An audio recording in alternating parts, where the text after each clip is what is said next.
Now we'll talk about the nose. Nose is a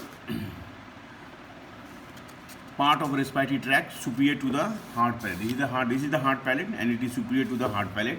It performs two functions. One is it is a respiratory passage. It is a respiratory passage. It is a respiratory passage, and second, it is organ of smell.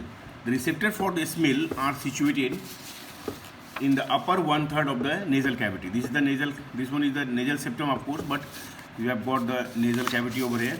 So at this point, we have got the nasal mucosa over here. The nasal mucosa, olfactory mucosa over here. The rest of the nasal cavity is being lined by the olfactory mucosa. The respiratory mucosa is highly vascular and warms the inspired air. Whatever the inspired air is there, it is being warmed by the olfactory mucosa, the respiratory mucosa. The secretion of the numerous serous gland, over here, the secretion of the serous gland makes the air moist. Whatever air we inspired, it makes the air moist. While the secretion of the mucous gland, which is situated in the nasal cavity, that trap the dust and other particles, so that the dust particles and the other foreign body would not enter into our respiratory passage. Thus, the nose act as a air conditioner, where the inspired air is being warmed, moistened, and cleaned before it is being passed to the delicate organ. The olfactory mucosa, which is situated over here in the upper one third of the nasal cavity, that includes the roof. Of course, this is the roof, the lateral wall up to the level of, this is the superior nasal concha, this is the middle nasal concha, up to the level of the superior nasal concha, and it is thin and less vascular than the respiratory mucosa. This olfactory mucosa is thin and it is less vascular than the respiratory mucosa. It contains receptor for the olfactory cells. If you see over there, here you have got they contain the cells for the olfactory cells. Now we have got the external nose. This is the external nose. This is called the root of the nose. This is called as the apex, and from the root to apex, this portion is known as the dorsum of the nose.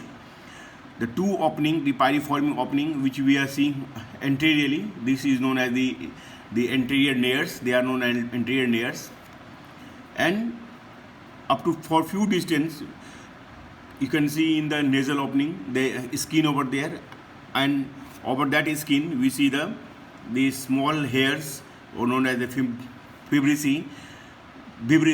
They comes out from here, and they are quite long in cases of the old person, but it is very small in cases of the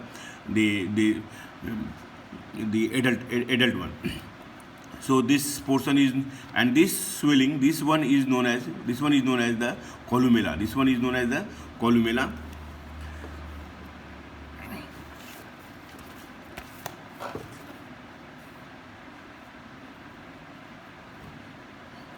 Now the external nose has a skeletal framework, and that is partially bony and the partially this is partially bony and the partially is cartilaginous one. So this is being formed by, see over here in this picture, we see that this is the superior nasal cartilage, this is inferior nasal cartilage. These are the two cartilages situated in the nose, and from the top, the bone which we see over here, this is called as the nasal bone, and of course the frontal process of the maxilla. These two bones are the main contributor for the external nose, bony contribution for the external nose. Besides this, the other bone which contribute for the external nose are the nasal process of the frontal bone. The nasal process of frontal bone, which comes from here, this also contribute for the formation of the external nose. So the nasal bone, the frontal process of maxilla, and the nasal process of the frontal bone, they all contribute for the formation of the external nose, and it is being supported by the cartilaginous bone, that is the superior nasal cartilage and the superior nasal cartilage and the inferior nasal cartilages. Now about the nasal cavity. This one is the nasal cavity. This one out about the nasal cavity. The nasal cavity extends from the external nares to the posterior nasal apparatus. From here to up to the, this is the half portion. This one is the half portion. You can see in this diagram. Start from here, go straight and go downward. So this from here, from below upward, then horizontal, and from above downward. So this is the direction of the nasal cavity. It extends from the anterior nares right up to the posterior nares, which opens into the nasopharynx.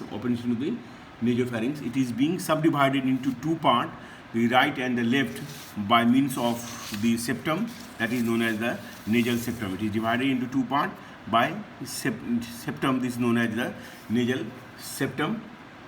Each half has got a roof. Each half has got, of course, you can see over there, this is called the roof. So this, each half has got the roof, and the floor, this is known as the floor, and it has medial wall and the lateral wall. The medial wall of both the nasal cavity are common. See, this one is the medial wall. This medial wall is common to both the nasal cavity. This is the septum, forms the medial wall for both the nasal cavity, and we have got a lateral wall over here, lateral wall over here. So each nasal cavity is having the floor. This is the floor, this is the roof, and they have got the lateral wall, and we have got the medial wall. Each half measures about 5 centimeter in height. This height is 5 centimeter in height. The length is 5 to 7 centimeter in length, and 1.5 centimeter in width. 1.5 centimeter. This width is 1.5 centimeter. This width, the one half, this width is 1.5 centimeter. This width, this one, this one. This width is 1.5 centimeter. Is 1.5 centimeter is this width.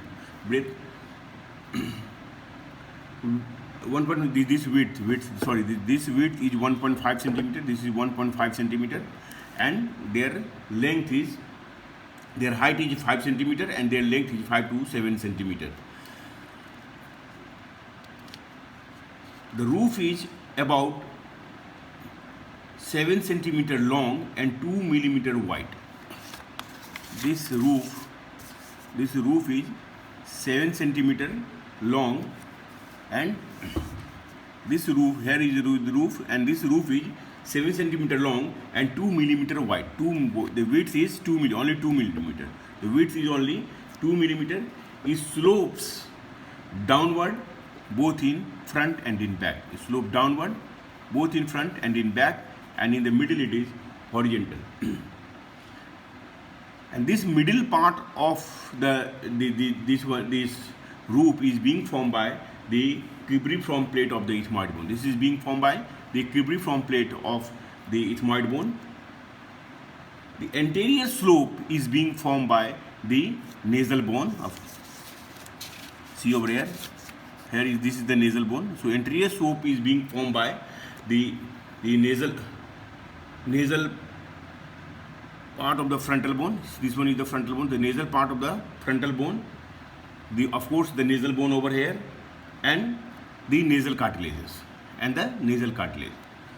So the roof is being formed by the nasal portions of the frontal bone, the nasal bone itself, and the nasal cartilages. They forms the roof in the anterior half. The anterior half of the roof is being formed by, from here to here, the nasal cartilages. Then we have got the nasal bone, and then we have got the frontal process of the nasal process of the frontal bone. Nasal process of the frontal bone.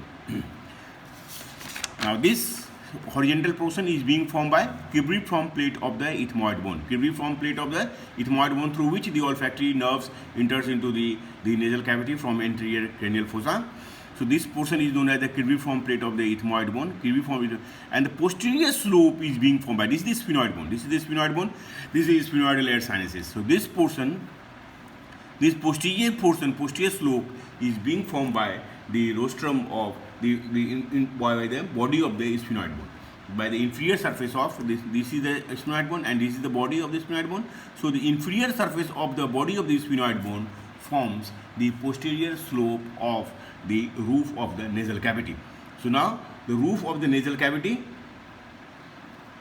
which is about 7 centimeter long, and 2 millimeter only width, it slope both in front and in the back. The front slope is being formed by the nasal cartilages, the nasal bone, and the nasal process of the frontal bone. The middle one, the horizontal process, the part is being formed by the cribriform plate of the ethmoid bone, and the posterior slope is being formed by the inferior surface of the body of the sphenoid bone.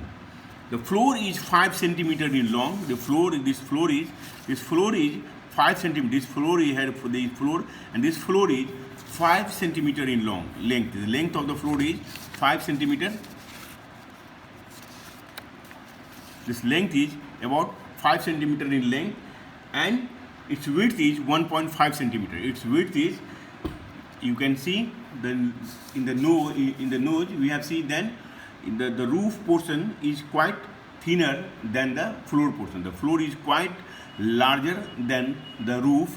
So since the width of the roof is only 2 millimeter, the width of the floor is 1.5 centimeter, and this is being formed by the horizontal palatine process of the maxilla and the horizontal plate of the palatine bone, It is concave from side to side and higher anteriorly than the posteriorly. It is higher anteriorly than you can see over there. It is a slight bulging over there, protrude over here. So it's slightly higher anteriorly than the posteriorly. It is being formed by the horizontal up to this length. This is the hard palate. This is not the this is the soft palate portion. So this hard palate is being formed by the horizontal process of the maxilla and the horizontal plate of the palatine bone. So both of them, it is 3/4 and 1/4 is being formed by the palatine horizontal plate of the palatine bone. So this together they constitute the floor of the nasal cavity. Now with this we finish the introduction of the nose and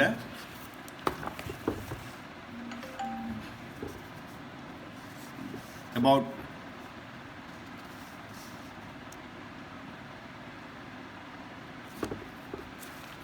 the nasal cavity. Now we will talk about the nasal septum.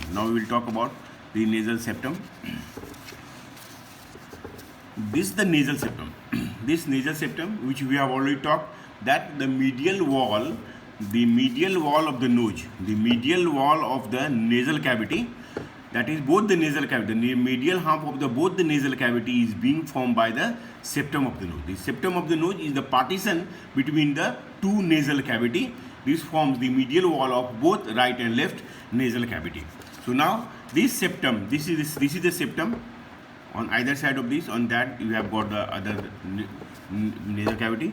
So now this is being formed by the bones and the cartilage. This septum is being formed by the bones and the cartilage.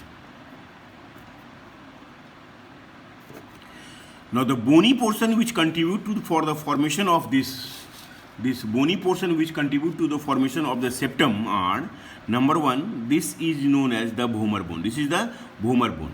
And here we have got the perpendicular plate of the ethmoid bone. We have seen about the ethmoid bone while we talked about the floor roof of the nasal cavity. The horizontal portion of the roof of the nasal cavity was formed by the cribriform plate of the ethmoid bone. Now it is the septum of the nose. Now the septum of when we talk about the septum of the nose, this bone which is coming from the ethmoid bone is responsible for the most of the portion in the nose. So this is the cribriform plate of the ethmoid bone. This is the crista galli. This one is known as the crista galli. So this portion is known as the perpendicular plate of the ethmoid bone. This green portion is known as the perpendicular plate of ethmoid bone, and this is the vomer bone. They are the main contributor for the formation of the nasal septum. Beside that, we have also got from the mild contribution from the rostrum of the septum, the sphenoid bone. This is the sphenoid bone, and the rostrum of this portion, the rostrum of the sphenoid bone, also contribute for the formation of the septum, and also the nasal crest of the nasal bone. The nasal crest, this one is the nasal bone. This is the nasal bone which forms the nasal bone, was responsible for forming the roof of the nasal cavity.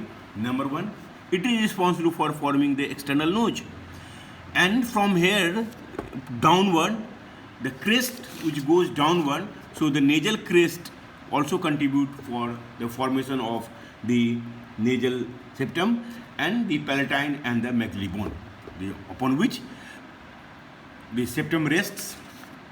Where the septum will rest? It will rest upon the palatine bone and the maxilla bone, because it is the maxilla and the palatine bone which forms the hard palate, and the hard palate forms the floor of the nasal cavity. The floor and the septum will have to rest upon the floor, then only it could stand upon. So this septum which rests upon the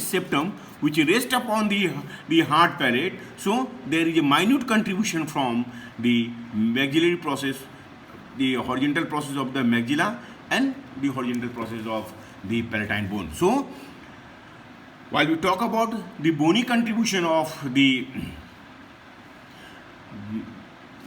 septum of the nose, the first which we have to talk about, that from the above it is the perpendicular plate of the ethmoid bone and it is the vomer bone. If we will say that there are only two bones which forms the nasal septum, it is quite okay. But for 100% correct answer, we have to talk about that. This is the sphenoid bone, the body of the sphenoid bone, the inferior surface of the body of the sphenoid bone, which was forming the posterior slope of the roof of the nasal cavity. Now its rostrum which contributes for the formation of the nasal septum. Its rostrum is over here, and this contributes for the formation of the nasal septum.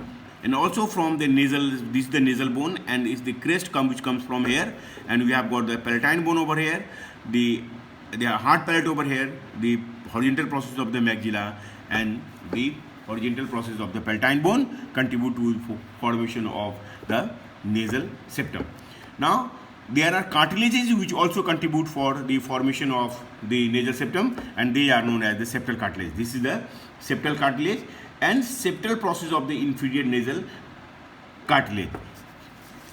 Inferior nasal cartilage we have talked about while we talk about this. So this is the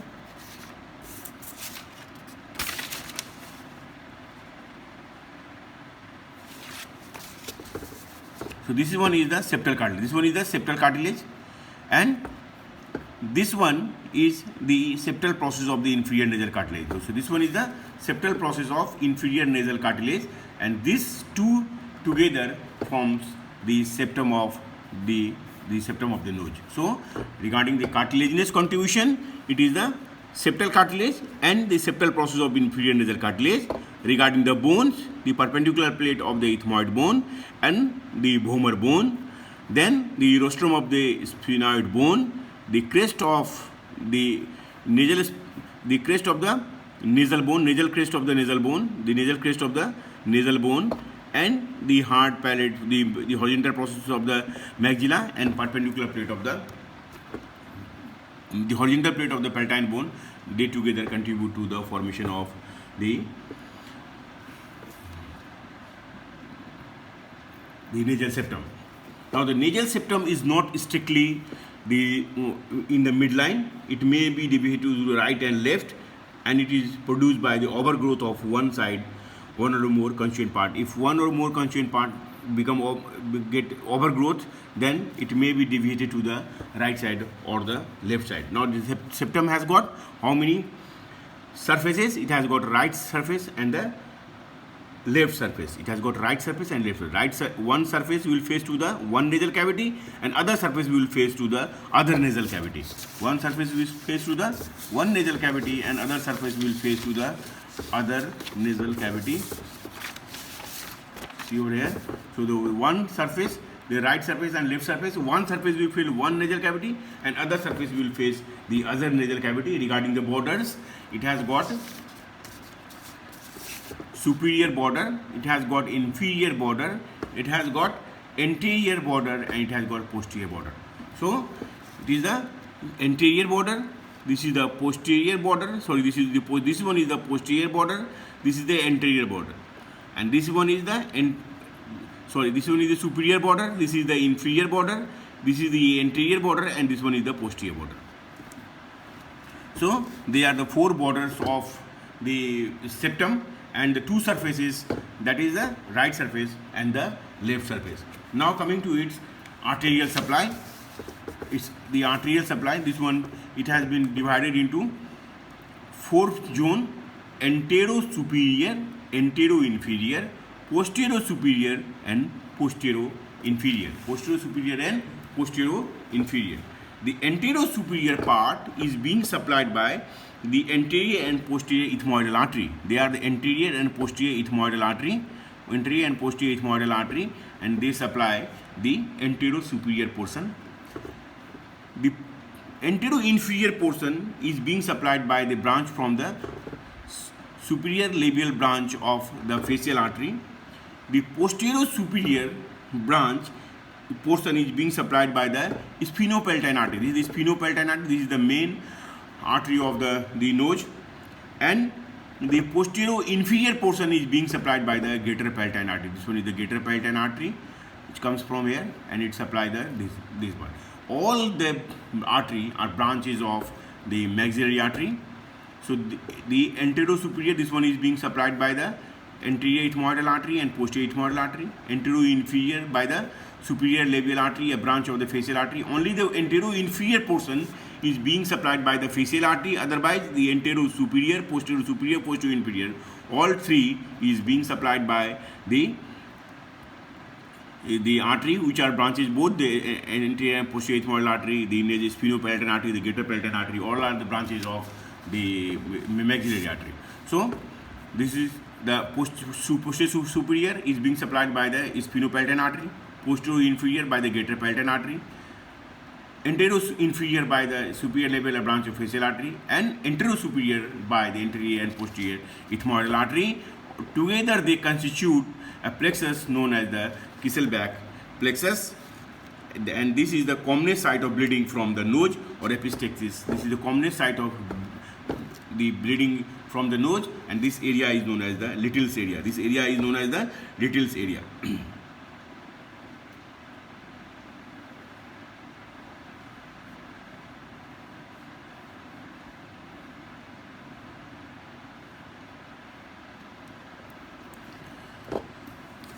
All the four arteries this contribute for the formation of this: the anterior ethmoidal artery, the sphenopalatine artery, the greater palatine artery, and the superior labial artery. All together they contribute for the formation of a plexus, and these form a large capillary network. They form a large capillary network since all the major arteries they are coming over here.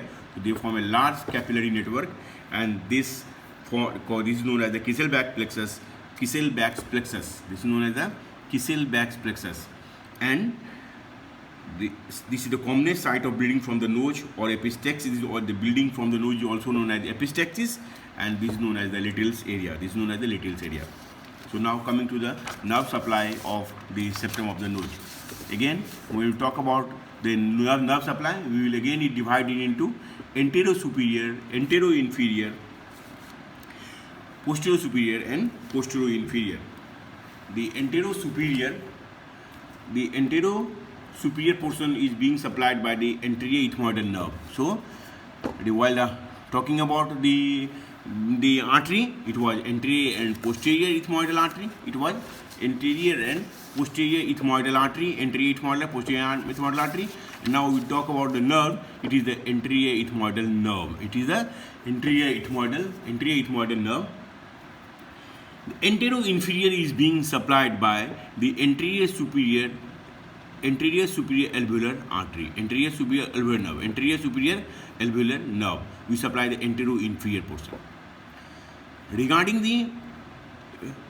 the posterior superior, it is supplied by the